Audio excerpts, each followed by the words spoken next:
కాశీ మజిలీ కథలు అని చెప్పేసి రైటప్లు రాసినారు కదా, అవి అద్భుతంగా ఉంటున్నాయి సార్. Thank you. తెలిసి మీకు రెస్పాన్స్ ఎలా వచ్చిందో తెలియదు కానీ బయట నుంచి నాకైతే అద్భుతంగా అనిపించింది.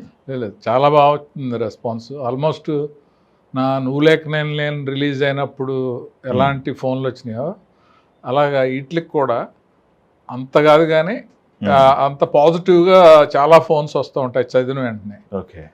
అంటే కంటెంట్కి వాళ్ళు ఓన్ చేసుకుని బాగా జెన్యూన్గా ఉంటుంది, న్యాచురల్గా ఉంటుంది, ప్రాక్టికల్గా ఉంటుంది, చదివేటప్పుడు కొంచెం ఇంట్రెస్టింగ్గా అనిపిస్తుంది అని చెప్పి ఫోన్లో చెప్తూ ఉంటారు. ఓకే.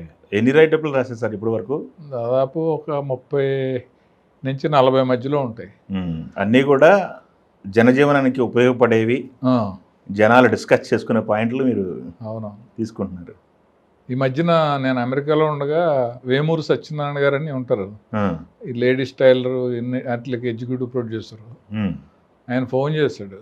ఫోన్ చేసి ఇండియా రాగానే మనం కలుస్తున్నాము, మీ కాశీ మజిలీ కథలన్నీ ఒక బుక్గా వేస్తాను నేను, అంత ఇంట్రెస్టింగ్గా ఉన్నాయి, ఇంకా అంతకంటే నేనేం చెప్పను అని ఫోన్ పెట్టేస్తాడు ఆయన.